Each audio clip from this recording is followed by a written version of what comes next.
Primero se debe definir que el voltímetro es aquel que mide la diferencia del voltaje entre dos puntos de un circuito eléctrico y por lo tanto se debe conectar en paralelo con la porción del circuito sobre el que se quiere realizar la medida. Por lo contrario, un amperímetro se debe conectar en serie. Sus objetivos son determinar el valor de una resistencia desconocida por medio del método voltímetro-amperímetro, calcular los errores sistemáticos y casuales cometidos en la medición de la resistencia por el método de voltímetro-amperímetro. Este método consiste en la aplicación directa de la ley de Ohm, midiendo la corriente IM en la que circula a través de una resistencia o incógnita y simultáneamente la caída de la tensión Bm originada por la circulación de dicha corriente.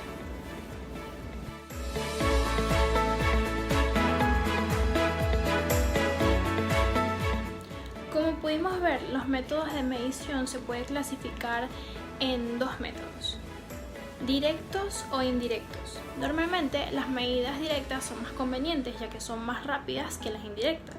En consecuencia se deben elegir siempre que cumplan todos los requisitos exigidos por el problema de la medida. Si el instrumento es analógico, la lectura de la magnitud de medida se realizará a través de posición que alcance la aguja o índice sobre escala graduada. Y si el instrumento es digital, la magnitud de la media aparecerá en el visor del aparato. En el método de deflexión, al medir una magnitud con el instrumento se tiene directamente en escala el valor de la media. Por ejemplo, al realizar la medición del voltaje en un resistor, se obtiene en la pantalla, analógica o digital, el valor de la caída del voltaje.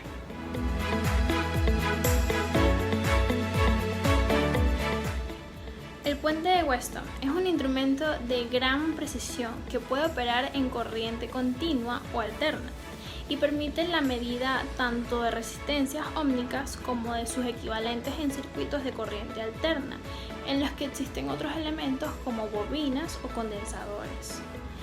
Entonces, para determinar el valor de una resistencia eléctrica, bastaría con colocar entre sus extremos una diferencia de potencial V y medir la intensidad que pasa por ella, I. Pues, de acuerdo con la ley de Ohm, R es igual a V sobre I.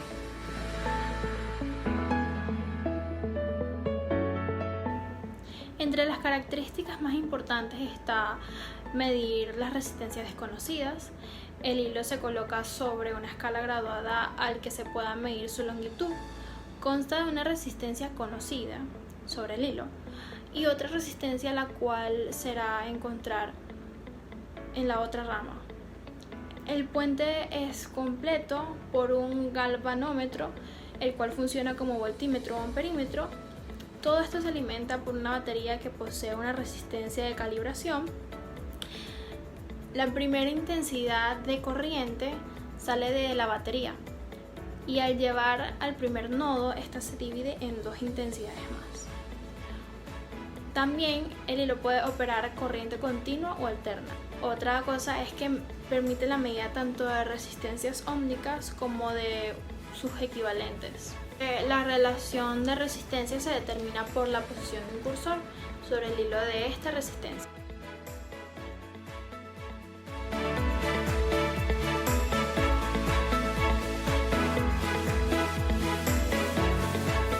Esto podemos hacerlo mediante la colocación de resistencias fijas, ya que su función es oponerse al paso de la corriente, es decir, de esta forma nunca se supere la cantidad de corriente determinada, que en nuestro caso sería la corriente máxima que alcanza el puente del hilo.